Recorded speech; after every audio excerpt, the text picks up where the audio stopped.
So, yan. Paano ba mag-zero gap ng clippers? Una, bago tayo mag-zero gap, dapat malaman muna natin yung dalawang klase ng clipper. Yan. Kakalasin natin para malaman nyo kung ano meron sa loob. Kung ano ba pinagkaiba bago tayo mag-zero gap. Kasi may dalawang pinagkaiba to eh. Teka, kakalasin lang natin.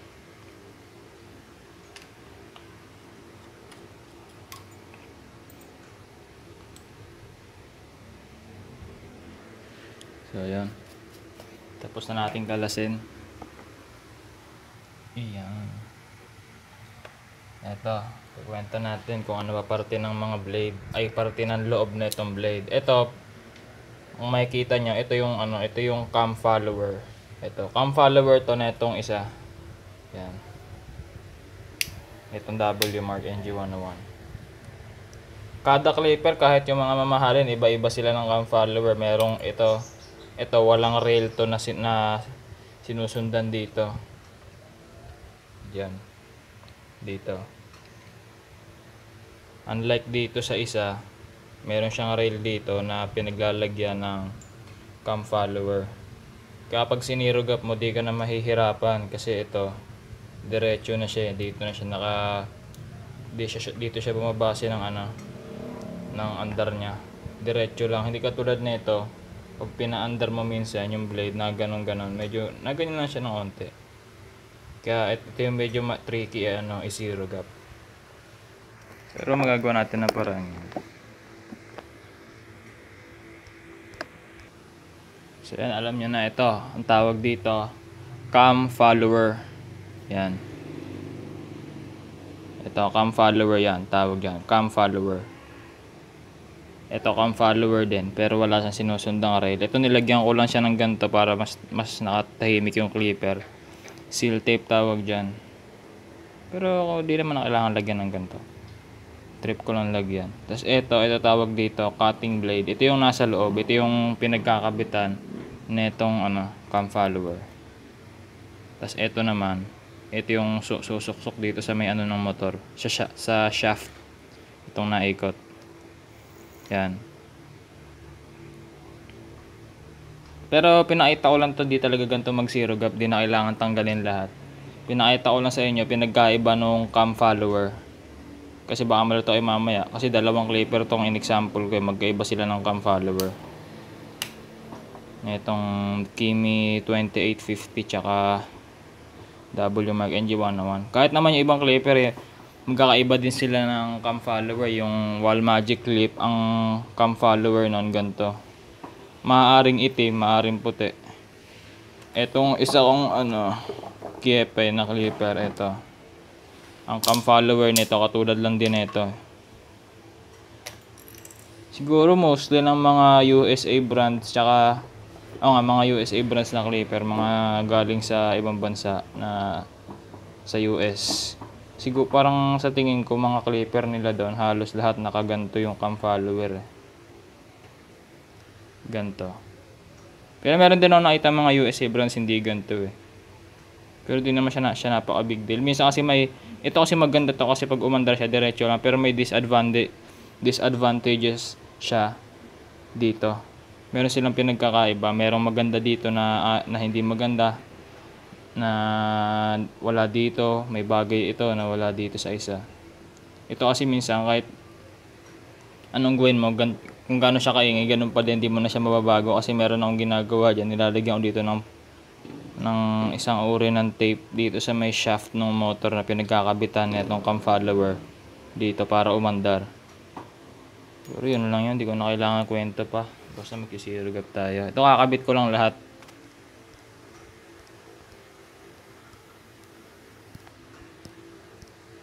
Mga bala, unting tip pag maglalagay ng clipper, dapat itong lever o yung adjuster naka-close ito. Pag close kasi itong bracket, bababa. Kaya madali mong may insert tong cam follower, lalo na pag yung cam follower ganito. May sinusundang rail dito. Yan lang. Tapos pag nakikabit na, sasarado mo na. Ito meron to siyang parang technology dito na kapag Kapag nailagay mo na yung cam follower, meron siyang tiga mo, may puti pa dun sa baba. Pag inopen mo yung lever, pag binaba mo to, maglalak na siya. Pero di pa maglalak, pwede pa rin siyang tumalsik, pero para safe. Yan. Ayun o. Para safe lang. Medyo maglalak siya ng konti. Ito na, naikabit na natin. Hindi natin kailangan higpitan ng sobra kasi i-set pa natin yan eh. Yan. Yung para bang pag, diba ito, sinarado mo na. Open mo ng onti, yung parang malambot pa. Wag yung loose na parang ang luwag na talaga. Yung medyo madiin pa ng onti. Yung malambot lang siya, pero di nakasagad na naka-tighten. Ito, kung makikita nyo, pag sinarado natin, ay pag kinabit na natin, hindi pa sila pantay. Ang unang i-consider natin pag magsi-zero gap, ito, teka, focus natin. Teka, di maganda to eh. Teka. Basta ito, mamaya papakita natin. Magsi-zero gap, ang i-consider natin, hindi lang yung pag-gap nito, yung pag-overlap, o yung pag-ano pala, yung papantay na itong cutting blade, itong maliit na blade, tawag yung cutting blade. Tapos ito yung stationary blade, yung malaki. Ipag-gap natin tong bawat, yung dulo nito, yung bawat dulo, parang gagap natin na halos pantay. Pero hindi lang yun na i-consider natin sa pagsi-zero gap. Dapat pati itong both sides pantay din yung takbo. Minsan kasi ano, pag makikita nyo, habang tumatakbo, makikita nyo dito sa side na to, yung umaandar na, yung pag-andar ng cutting blade, hindi siya masyadong ano eh. Ito kasi, itong stationary blade, 28 na ngipin yan, 28 tooth. Almost lahat naman ng blade 28 tooth lagi eh. Sa 28 tooth na yan, dapat yan nako-cover ng cutting blade. Pag yung cutting blade mo tumatakbo, yung sobra andito sa kabila, tapos dito kumukulang sa kabila, pwedeng makahila ng buhok yan, pwede magbigay ng bald spot, may mga panot, lalo na pag di pa. Kapag magnetic motor na corded lang, ayun, dapat yan cover lahat. Kaya hindi lang taas baba yung gagawin mo sa pag-zero gap, dapat pati yung sideways para mapantay natin to. Kaya matagal ako medyo mag-ano zero gap kasi kino-consider ko yun. Kasi ang mangyayari kapag, lalo na pag ang gamit mong ano, mga guide, ito kasi itong premium guards o premium guide attachment comb. Ito meron na siyang ano dito sa gilid eh, kaya kahit medyo hindi maayos ang pagkaka-set mo nung dito sa gilid, hindi siya masyado mag-iingay kasi malaki yung gap niya dito sa loob. Mahirap i-explain eh, pero mas maganda to sa personal, makikita nyo ibig ko sabihin. Dito. Yan o. Yung dito. Yung kasi tumatama minsan yung gilid ng blade. Kapag hindi maayos ang pagkakaset. Ito dito, tawag dito standard.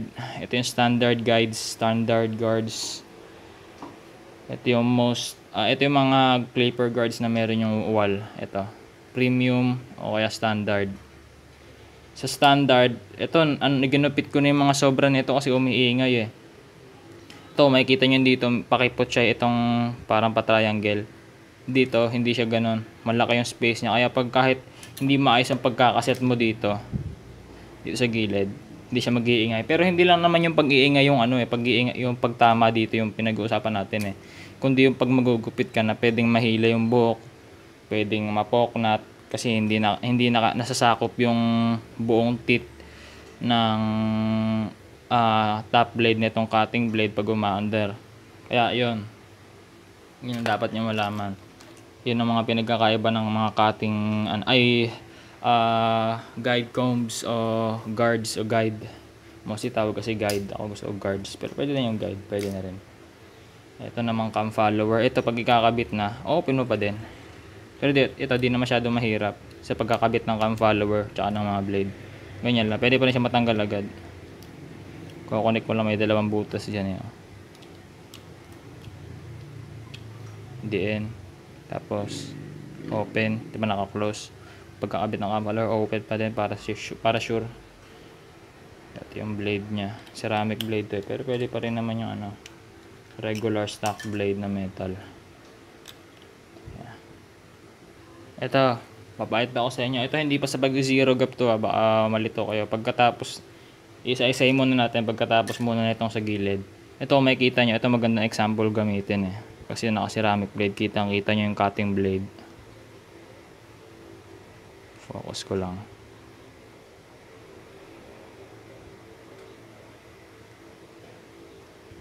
Yan. Ito yung cutting blade, no. Ito yung pansinin niyo yung bawat dulo na itong ano, na itong tooth na itong top blade, stationary blade. Yan, naka-cover siya na itong ano, na itong cutting blade, itong puti.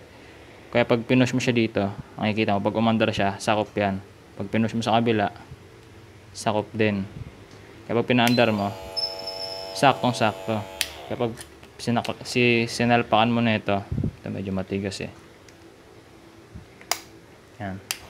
Hindi siya masyado mag-iingay. Ewan ko lang ba't ang ingay dito. Hindi dapat siya mag-iingay eh. Yan, ingay. May tumatama atang tip dito sa gilid. Kaya pag mumurahin ganito, di talaga maganda. Pero pag itong premium guide, kahit mumurahin, sure ka dito tama yan. Yan. Teka, but what?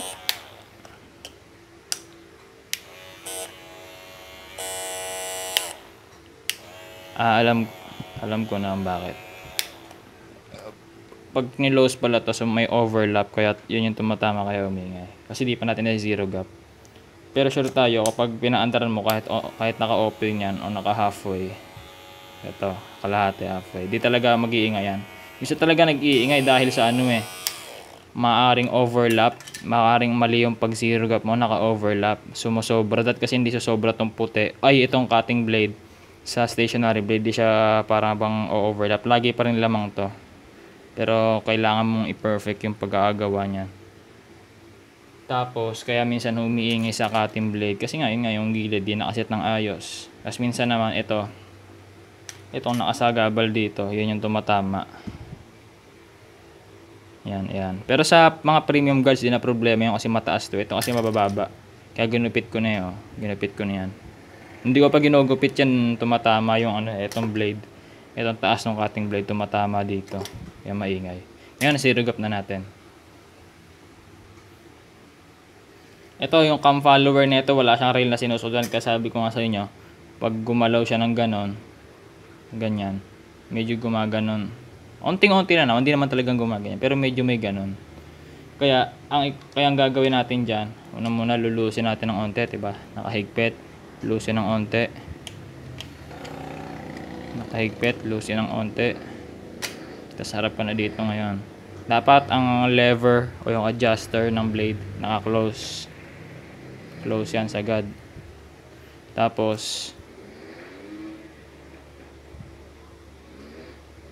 dapat tatap ko lang to. Ito yung cam follower nito, dapat yung cutting blade nito dapat naka-push dito sa side na to. Pupush mo. Pag na-push mo na, doon mo na isi-set etong gilid. Huwag ka muna tumingin sa buong blade, dito muna. Titignan mo muna kung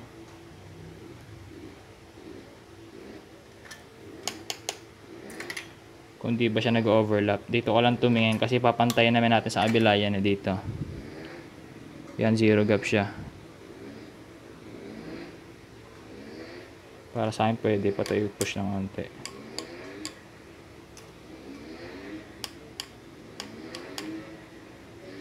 Yan.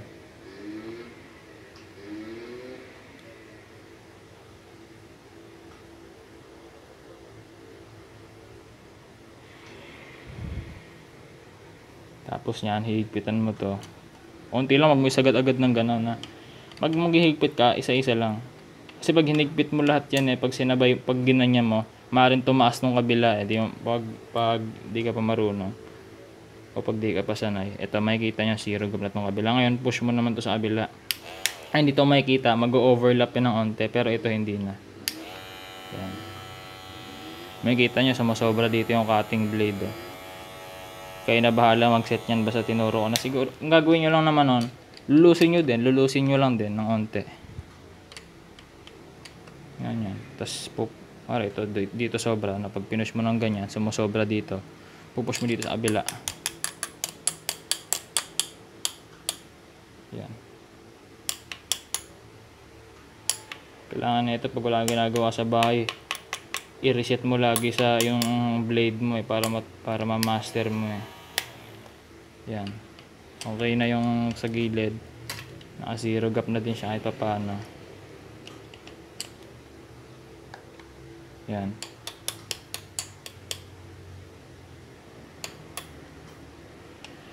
Tighten both sides, both screws. Yan. Zero gap na. Ito pinakamagandang view pag titignan mo. Open, halfway, close. Ito, mas madali ito. Ito tahimik naman to, pero may iba kasing ganto na maingay gawa nung cam follower nga niya nakakabit dun sa dito sa taas. Pero ito medyo hindi makita to kasi ano eh. Teka, lagyan natin ng ganito para makita niya. Yan. Ito medyo mahirap to, pero kitang-kita nyo naman dito eh. Kitang-kita nyo naman dito kung paano ginawa kasi yung body nito light tsaka yung blade kitang-kita. Kaya maganda example to. Kaya dito di na ata siguro mahirap para sa inyo lalo na pag pinanood yung buong video, no. Doon yun naman ata in-skip. Yan. Tignan kung both sides pantay. Ko-close, huwag kakalimutan. Pag overlap, huwag hahayaang overlap itong cutting blade yung sasobra kasi yun yung nakakasugat. Tsaka maingay pag tumatama sa guard attachment guide. Pag di mo maitaas, ibig sabihin hindi maayos yung pagkakalusin o maaaring hindi pa nakalusin. Ayun, naka-close yan.